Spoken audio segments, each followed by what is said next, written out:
My parents took over every one of my birthdays for my little brother, bought him a car at 12, and laughed when I asked for help with college. So I live streamed my mom slapping me, watched grandpa remove them from the will, and turned their golden child's poison plan into a prison sentence. It was the most decisive reversal I could have made. My parents were strict with me, but I believed they still cared until my little brother Oscar was born. After that, our childhoods were completely different. On my 8th birthday, they used the day to celebrate Oscar instead. Not because his birthday was close, but because they said he simply deserved it. And to be clear, I loved him. He was the sweetest kid in the world. Still, a quiet thought stayed in my head. Don't I deserve something too? When I turned 16, I finally spoke up. For my birthday that year, they gave Oscar a car. He was 12 and couldn't even drive. I asked why I hadn't received anything. They replied that Oscar's happiness should be enough for me. I just nodded. That was the moment I accepted that the idea of having supportive parents was probably unrealistic. Since they had never given me much growing up, I hoped that when I was accepted into college, I could ask for one favor, covering 20% of my tuition. Even that small amount would have eased the pressure of student loans. My mom burst out laughing, tetraverbe, slapping the table so hard I thought she'd hurt her hand. Figure it out yourself, my dad added with a smirk. I tried to act like it didn't affect me, but it did. I'm not sure why I kept visiting during holidays, but I did. I even taught Oscar how to drive in the car that should have been mine. Every Christmas, I watched him open gifts I never received. Everything changed when I was 22. Oscar got accepted into a local community college. My parents threw him a celebration, and I attended to show support. Near the end, my dad tapped his champagne glass for a toast. He began by praising Oscar as the brilliant son they had always wanted. That hurt. As I was preparing to leave, he continued. He proudly announced that they would pay Oscar's full tuition and had purchased him a small house so he could enjoy the full college experience. I was stunned. Once most guests had left, I gathered my parents and Oscar in an upstairs room. I demanded an explanation while my phone recorded from the corner. My mom slapped me. It wasn't forceful, but her ring cut my cheek and drew blood. "You can never be happy for anyone," she said sharply. "I told you we shouldn't have invited him," my dad added. Oscar stared at the floor and said nothing. After they walked out, I locked the door and posted the clip online. 2 hours passed with no views, so I tagged family members in the comments on Instagram. Eventually, exhaustion caught up with me, and I fell asleep on the bathroom floor. At 3 a.m., I woke to a pounding headache and my parents shouting outside the door, saying they hated me. I pretended to stay asleep until they finally left. By morning, the family group chat was flooded. Some relatives argued I deserved the slap. Others called me an embarrassment. It felt like an online debate section brought into real life. In the end, everyone agreed to meet in person. The next day, we gathered at Oscar's favorite restaurant, my parents, Oscar, both sets of grandparents, and 3 aunts. The conversation quickly shifted from small talk to my parents' behavior. I stayed quiet and let my paternal grandparents defend me. After 2 hours of debate, my parents apologized. My grandparents had threatened to remove them from the will if they didn't start treating me like their son. My mom delivered a stiff apology, explaining she should have acted more responsibly as the adult. My dad simply said he agreed. It felt rehearsed. Apparently, my grandparents sensed that too. They told me I was welcome to stay with them during holidays instead of visiting my parents. I accepted immediately and moved in that same day. Later, they sat me down and shared something unexpected. They were still removing my parents from the will. They only insisted on the apology so I could receive the acknowledgement I deserved. For the first time in years, I laughed genuinely. I thought the worst was behind me. I was wrong. The following morning, I rushed my grandmother to the hospital. Someone had poured a large amount of laxative powder into her food the previous day. Doctors said that if we had arrived 4 hours later, she might not have survived. I had a strong suspicion Oscar was responsible. I sat in the hospital waiting room, hands trembling from the drive. Doctors placed Granny in intensive care. I replayed everything: the meeting at the restaurant, the forced apologies, and now this. My phone buzzed repeatedly with family messages, but I ignored it. Instead, I focused on Oscar's behavior at the restaurant.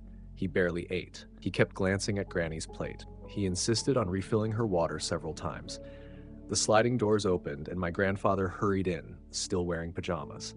His face was pale, and he had clearly been crying. He hugged me tightly, and we stood there in silence. When the doctor came out, she explained that Granny's body had been overwhelmed by a severe dose of laxatives. They stabilized her, but she was badly dehydrated and her electrolytes were dangerously unbalanced.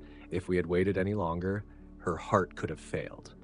Grandpa's expression changed. It was anger mixed with resolve. He asked me to describe everything that happened at the restaurant in precise detail. I told him all of it. How Oscar barely touched his meal, how he kept watching Granny's plate, how he insisted on handling her drinks.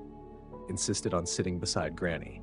He had been unusually attentive, constantly adjusting her napkin and repositioning her water glass. He went to the bathroom right after the meals arrived and returned just as everyone began eating. My grandfather listened without interrupting, his knuckles turning white as he gripped the chair.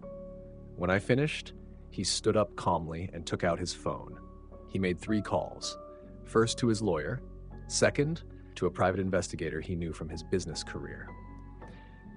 Third, to the restaurant, asking them to preserve any security footage from the previous day. Over the next few hours, relatives began arriving at the hospital.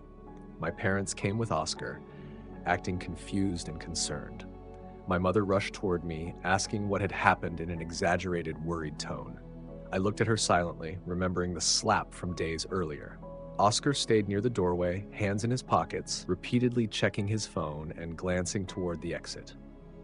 When we made eye contact, he quickly looked away and started discussing school with one of our aunts. The doctor allowed short visits in rotation.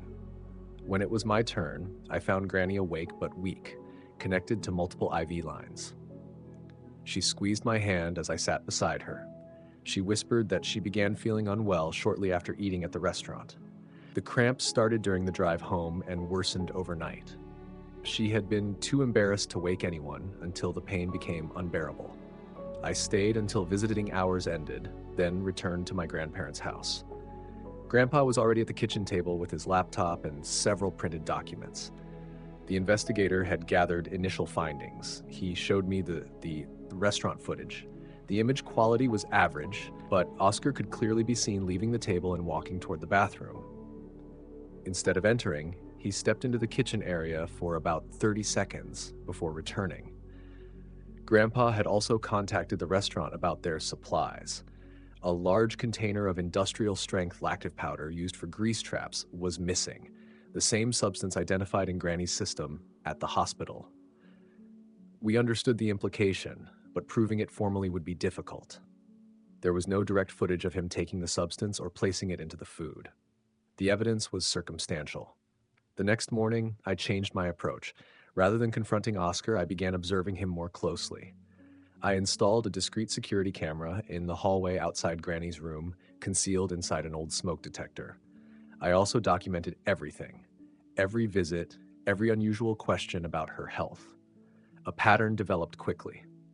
Within days, Oscar began showing up unexpectedly, usually when he believed I wasn't home. He asked specific questions about Granny's recovery, her medication schedule, and when she would be alone. He offered to pick up prescriptions and bring special meals. When I mentioned his behavior, my parents dismissed it. My mother laughed and said I was jealous of Oscar, being a caring grandson. My father accused me of trying to divide the family because of the tuition dispute, but Grandpa noticed the pattern too. He changed the house locks and installed a full security system. He hired a part-time nurse to monitor Granny during the day and oversee her meals and medication. Soon after, anonymous notes began appearing under Granny's bedroom door. They contained crude messages claiming she would die soon and should have stayed out of family matters. The handwriting was disguised, but the timing stood out. They appeared only on days Oscar visited. I collected each note and logged the dates. Then, Granny's medication started disappearing. First a few pills, then entire bottles. The nurse reported that someone had accessed the medicine cabinet despite the new locks. Oscar was always nearby when these incidents occurred, and was consistently the first to offer assistance in searching for the missing items. I needed stronger proof. I upgraded the hallway camera to one with higher resolution and night vision. I added another device in Granny's bedroom, hidden inside a bookshelf, with a view of the door and her bedside table. 3 days later, I obtained clear evidence. The footage showed Oscar entering the house at 3 a.m. using a copied key from before the locks were changed. He went directly to Granny's room and stood over her bed for several minutes, watching her sleep. Then, he removed something from his pocket and mixed it into the water glass on her nightstand. I immediately created multiple copies of the recording on my laptop, an external drive, and a secure cloud server. I was not taking risks. However, when I presented the footage to my parents and several relatives, Oscar was prepared. He claimed the video was a deepfake created out of jealousy. He argued that I was trying to frame him because I couldn't accept being the less favored child.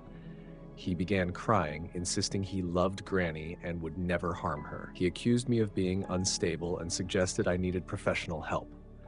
He even implied that I had poisoned Granny and was shifting blame. Some family members believed him. They pointed out my technical skills and reminded everyone that I had previously posted a video exposing the family. One aunt questioned why I had been the one to find Granny sick and drive her to the hospital. The family divided sharply. Those who had long supported my parents sided with Oscar. Others who had observed the favoritism stood with me and my grandparents. Granny, despite her weakness, remained firm. At every discussion, she stated clearly that something was wrong with Oscar. She insisted she felt it intuitively, yet some dismissed her concerns as confusion caused by her illness. I realized confrontation alone would not work. I needed a different strategy. I approached Oscar privately and apologized. I said the recent events had made me stressed and suspicious. I told him I wanted to rebuild our relationship and that brothers should support one another. At first, he was cautious, but his confidence prevailed. He had always enjoyed feeling superior to me, and my apparent submission reinforced that dynamic. Gradually, he lowered his guard. I began visiting the house our parents had purchased for him. We played video games and discussed college life. I acted supportive, like suppressing my true feelings whenever he smiled. After several weeks, he trusted me enough to leave me alone inside his house. That was when I found the lockbox under his bed. Inside were journals documenting years of planning and manipulation. The entries dated back to when he was 10 years old. There were detailed notes about influencing our parents, isolating me, and securing advantages. He had written about psychological tactics, gaslighting strategies, and methods for making someone appear unstable. The most recent entries focused on Granny. He described her as a threat to his position and wrote that she needed to be removed. There were research notes about different poisons, their effects, and ways to administer them without detection. I photographed every page carefully, ensuring each image was clear. Then I returned everything exactly as it had been. Taking the journals immediately would have compromised the plan. I needed to present the evidence properly. Over the following week, I prepared methodically. I created backups, shared copies with my grandfather's lawyer, and uploaded files to secure servers. I also consulted a handwriting expert to confirm the journals were written by Oscar. When everything was ready, I requested a family meeting. Everyone attended, including Oscar and my parents. I asked Grandpa to lead the discussion and present the materials. The atmosphere was tense as he explained each piece of evidence systematically. The security footage, the missing medications, the threatening notes, and finally, the journal entries. He distributed printed copies along with the handwriting expert's analysis. Oscar reacted immediately. He stood up and shouted that I had planted the evidence and forged the journals. He accused me of breaking into his house and trying to ruin his future. He said I was obsessed with him and motivated by jealousy. But inconsistencies began to appear. First, he claimed the journals did not exist. Then he described them as private creative writing exercises. Later, he alleged that I had written them myself and hidden them in his room. My parents attempted to defend him, yet even they struggled. The volume of evidence was substantial, and his shifting explanations weakened his credibility. When Grandpa presented an entry in which Oscar detailed manipulating our parents into buying him the car on my 16th birthday, my mother's expression changed immediately. Silence filled the room. She stared at the page, her hands shaking slightly as she read her son's own words, describing how he had persuaded them that I didn't deserve a birthday present, how he planted the idea that his happiness should be enough for me. Oscar's face shifted from red to pale. He lunged for the documents, trying to grab them, but my grandfather kept them out of reach. That was when Oscar turned to our parents, his voice softening into the childlike tone he had mastered over the years. He claimed I had been planning this for months, that I had studied his handwriting and practiced copying it. He even suggested I had drugged him to access his house, portraying me as dangerous and unstable. My father stood up, clearly conflicted. He asked to see the original journals, not just photographs. When I explained that I had left them in Oscar's house to avoid accusations of theft, he interpreted that as proof of manipulation. The meeting quickly unraveled. My aunts argued among themselves, some saying the evidence seemed too convenient, others pointing out Oscar's changing explanations. My maternal grandparents, who had always remained distant, suggested that perhaps we needed a family therapist to address what they called delusions. Then Granny spoke. Despite her fragile condition, her words were steady. She described waking up to find Oscar standing over her bed. She explained how her water tasted unusual that night and mentioned the threatening notes that appeared under her door, always written in Oscar's preferred blue ink. For a brief moment, Oscar's composure slipped. A flash of anger crossed his face before he began crying again. He ran to our mother, burying his face against her shoulder, saying I had turned everyone against him. The meeting ended without resolution. My parents left with Oscar, and my mother gave me a look filled with resentment. My aunts drove away separately, the family divide growing deeper. Only my paternal grandparents stayed behind. Grandpa's expression showed quiet determination. That night, I struggled to sleep. I checked the locks repeatedly, looked out the windows, and reacted to every sound. Around 2 a.m., I noticed something outside. Through the window, I saw Oscar's car parked down the street with the engine running. I woke Grandpa, and we watched together as he remained there for over an hour before finally driving away. The next morning, we found our mailbox destroyed, twisted and bent. Security footage captured Oscar striking it with a baseball bat at 3:47 a.m. We filed a police report, but the responding officer appeared doubtful once we explained the family history. Without stronger evidence of direct harm, he described it as a civil issue. They would speak to Oscar about vandalism, but that was the extent of their action. Over the following days, the harassment escalated. Dead flowers were left on our doorstep. Our car tires were slashed while we were shopping. Someone reported a false welfare check, accusing us of elder abuse. Each act was calculated to avoid leaving direct proof. Oscar always had an alibi, usually supported by our parents, who insisted he had been home studying or watching movies. Grandpa and I began sleeping in shifts, so one of us was always awake. We installed additional cameras, reinforced the locks, and added a panic button linked to the police. Oscar remained careful. He pushed boundaries but avoided crossing clear legal lines. Then Granny's new heart medication disappeared entirely. The nurse confirmed she had locked it in the cabinet that morning, but by afternoon, the bottle was gone. We searched the house thoroughly. Without those pills, Granny risked another cardiac event. Her doctor issued an emergency prescription, but the pharmacy warned it would take several hours to prepare. While waiting, I noticed Oscar's car parked in the pharmacy lot. He was sitting there, watching. When he saw me notice him, he smiled and waved before driving away. At that point, I understood that this had moved beyond favoritism or money. It was about control and retaliation for challenging him. His actions were escalating. Grandpa and I decided to take further action. We hired a second private investigator who specialized in complex family cases. We needed someone to monitor Oscar discreetly and document his movements. The investigator, Catherine, was a former police detective with experience in domestic disputes. She reviewed our evidence carefully and agreed that Oscar posed a risk.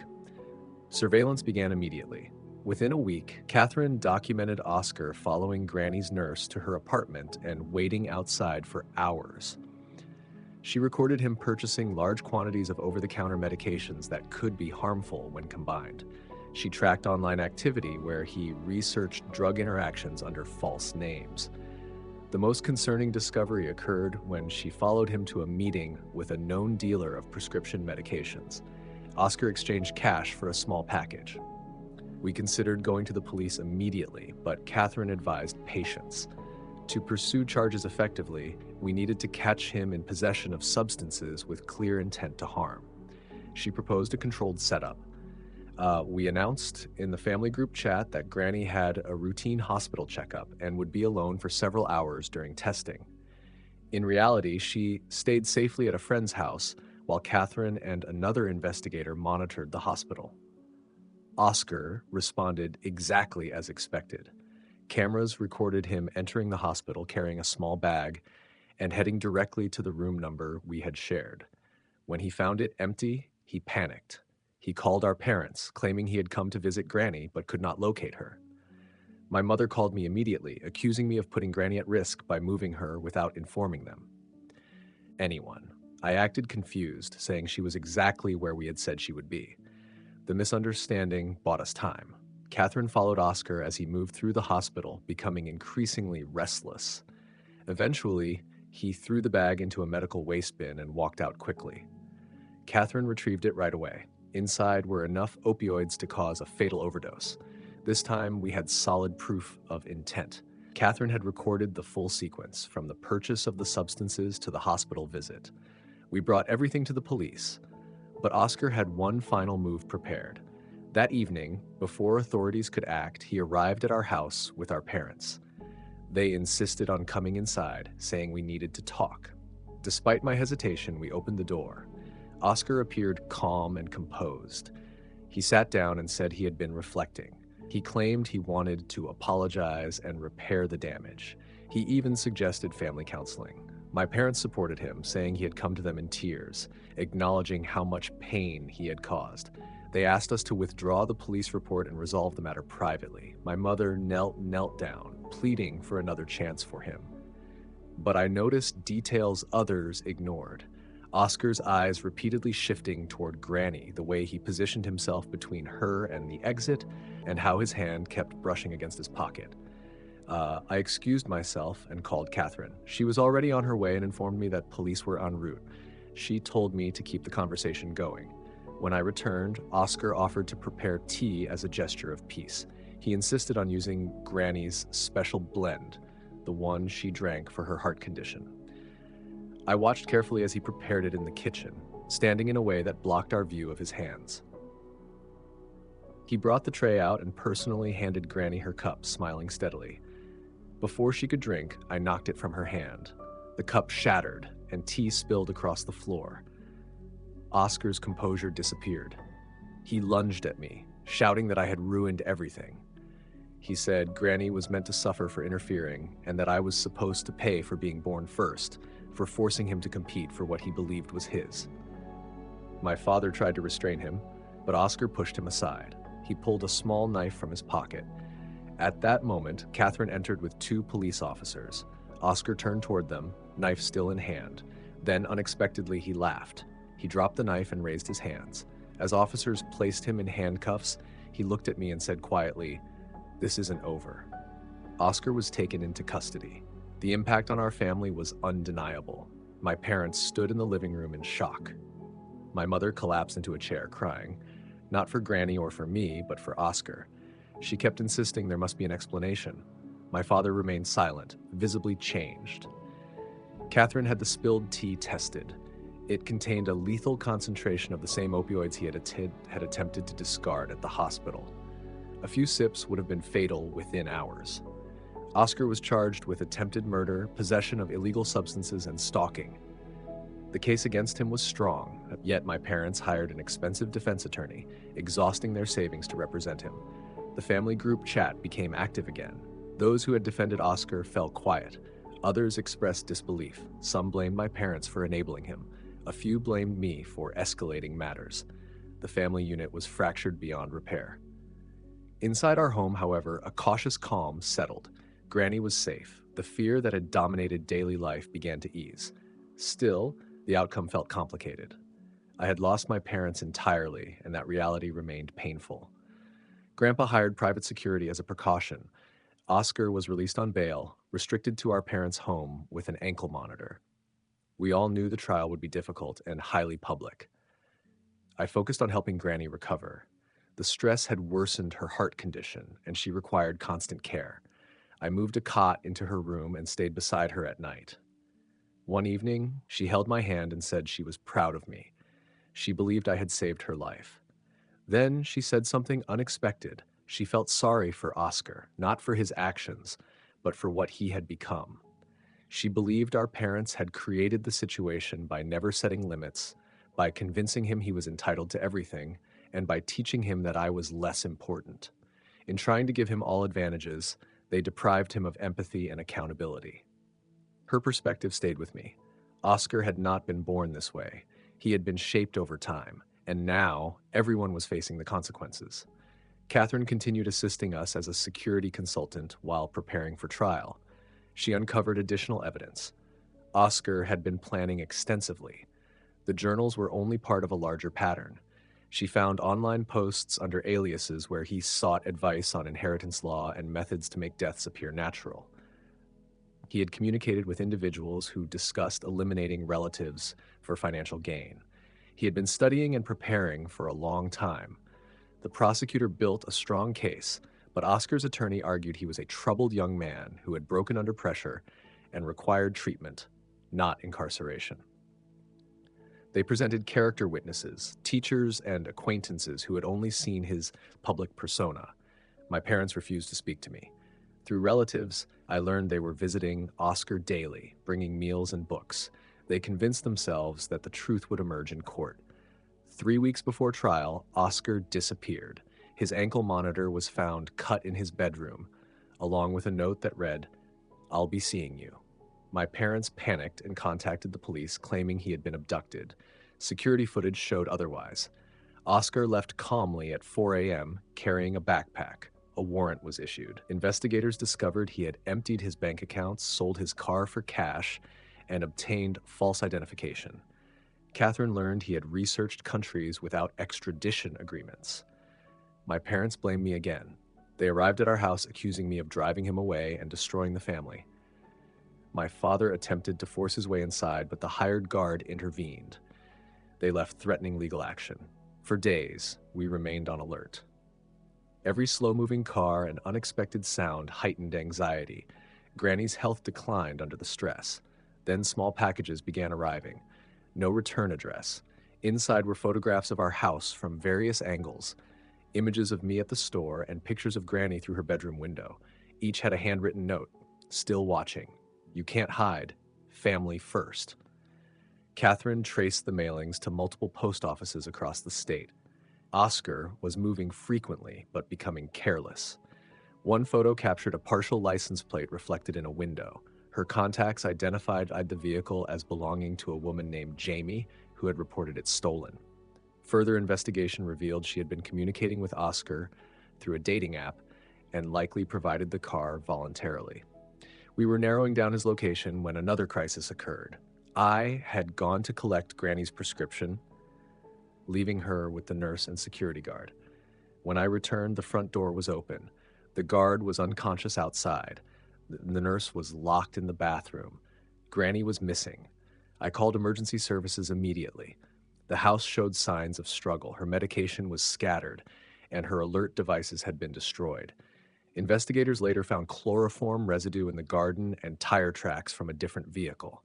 Oscar had assistance. Then my phone rang, an unknown number. I answered on speaker so officers could listen. Oscar spoke calmly, without pretense. He said Granny was safe, for the moment. He demanded the full inheritance he believed belonged to him and required me to publicly confess that I had fabricated the evidence against him. Authorities attempted to trace the call, but he used a disposable phone. He gave me 24 hours. Those 24 hours were intense. Law enforcement established a command center in our living room. Federal authorities joined the case due to the kidnapping.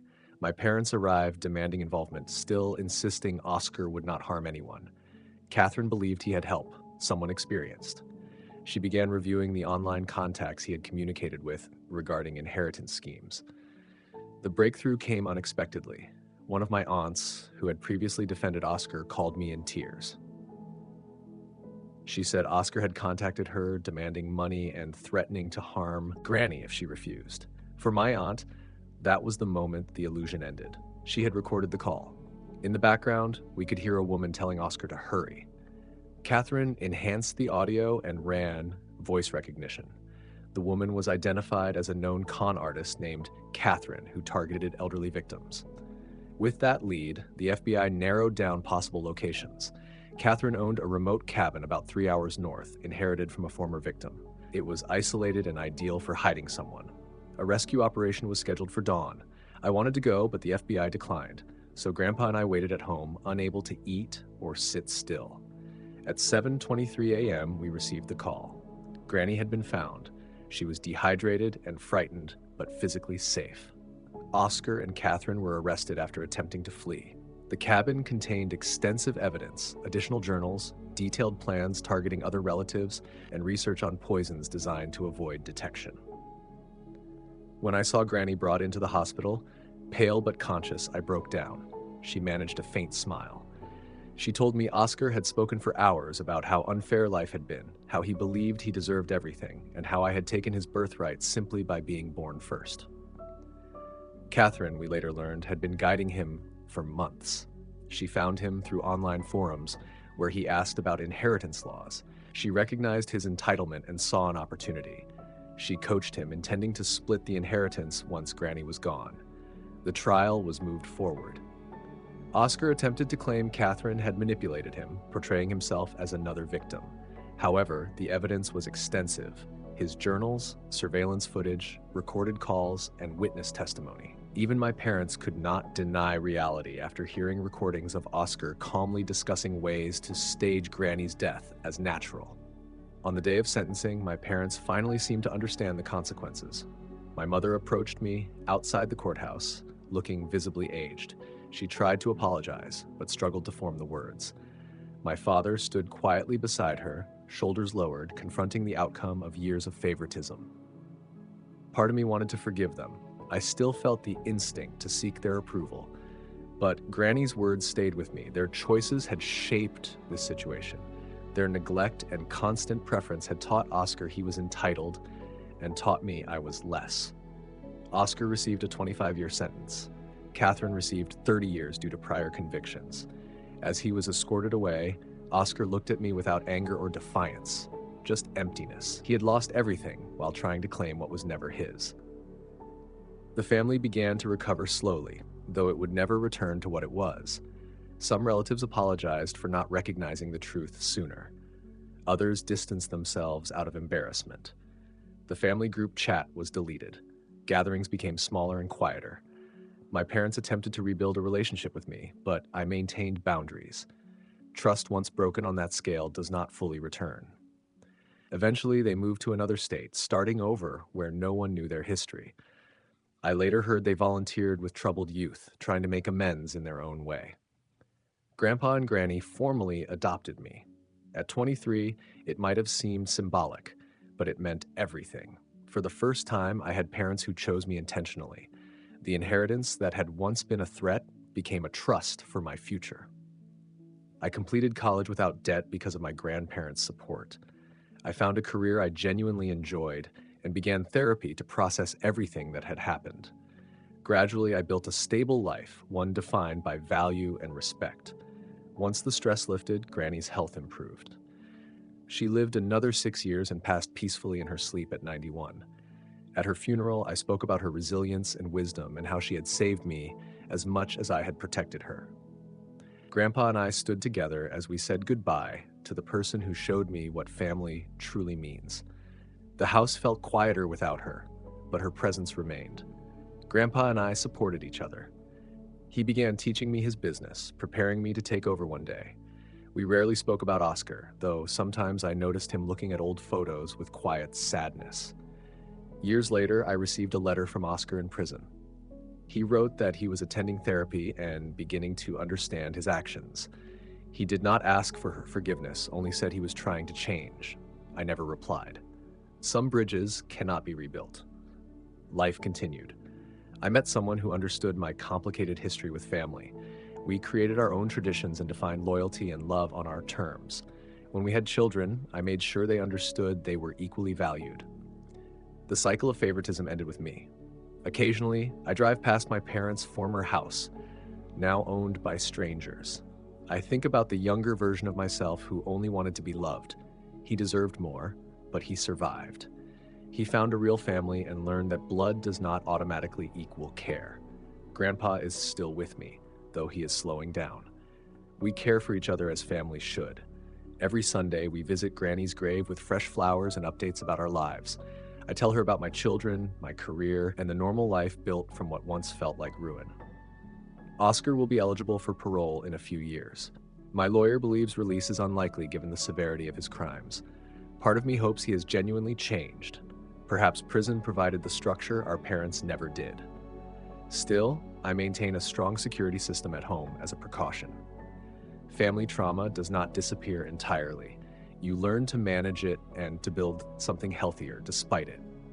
Holidays and milestones carry memories of what happened, but they no longer define me. I am stable now. I have the family I chose, the life I constructed, and the love I earned.